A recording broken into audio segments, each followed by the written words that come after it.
Olá, parceiros e parceiras do agronegócio, como vocês estão? Estamos aqui para mais um vídeo e vamos lá, vamos para um caso prático de como utilizar o caixa compensatório. Aqui estou com três telinhas abertas, um de contas a receber, uma de contas a pagar e uma de movimentação bancária. Para utilizar o caixa compensatório, utilizaremos essas três telas. É importantíssimo isso que você, poxa, caiu numa situação em que você vai precisar utilizar o caixa compensatório. É muito importante que de cara você já deixe essas três telas em aberto.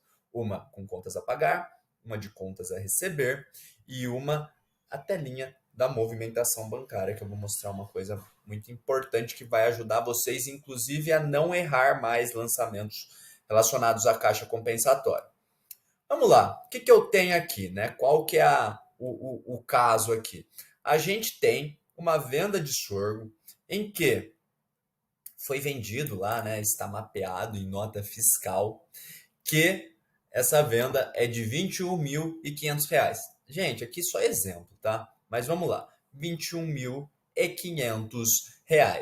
Qual que é a ideia? Eu tenho duas parcelas aqui. E por que que eu tenho duas parcelas?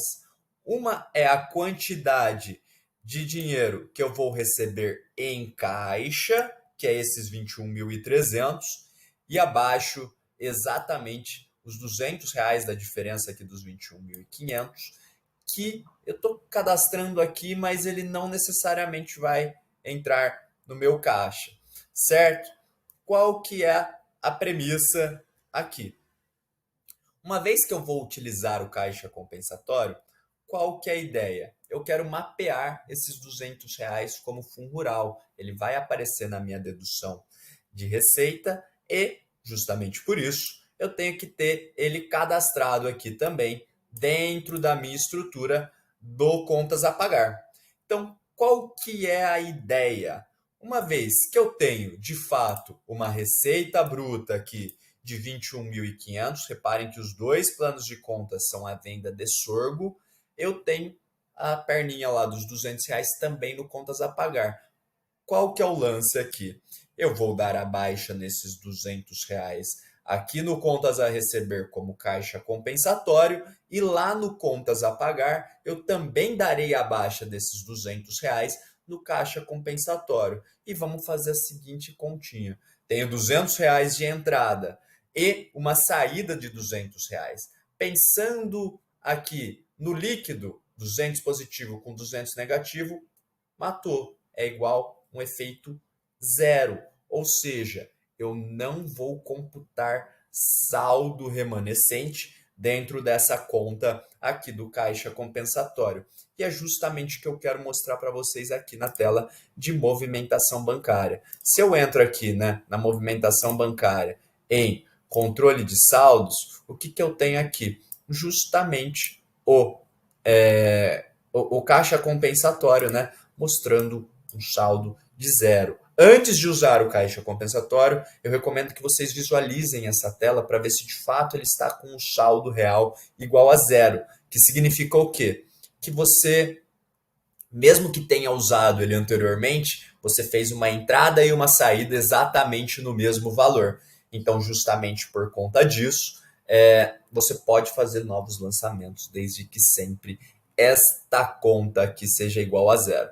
Vamos lá. Primeiro, vou dar baixa aqui no contas a receber somente nesse lançamento, que é referente ao caixa compensatório. O outro você daria baixa normalmente na conta corrente que você vai fazer o recebimento desse dinheiro, né? Mas como a gente faz baixa no nível da parcela dos lançamentos, eu vou fazer primeiramente esta baixa aqui. Olhem só, vamos lá, baixar selecionados.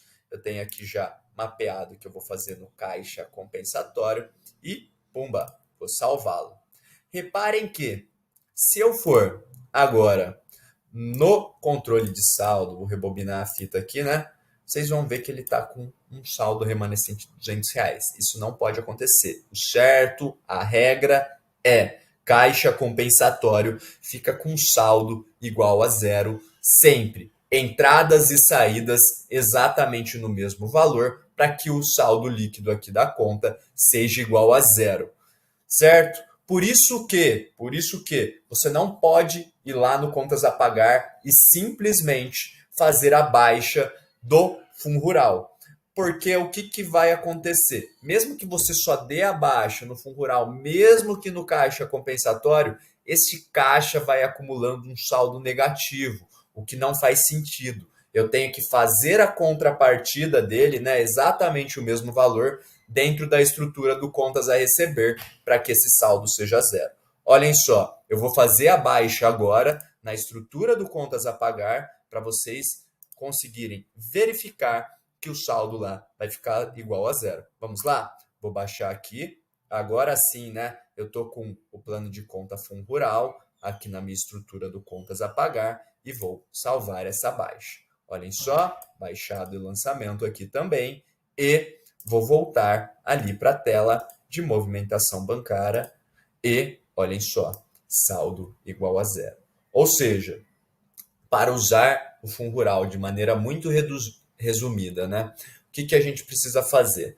Dois lançamentos, um no contas a receber e outro no contas a pagar de mesmo valor, de tal forma que o valor do contas a receber e do contas a pagar sejam exatamente iguais, para que, uma vez baixado um e outro, eu tenho depois um saldo líquido igual a zero. Ou seja, numa DRE, vamos pensar nesse caso aqui que acabamos de fazer. Eu tinha lá uma receita de sorgo de 21.500 e de fato, essa é a minha receita bruta. É o que aparece, inclusive, lá na minha estrutura fiscal.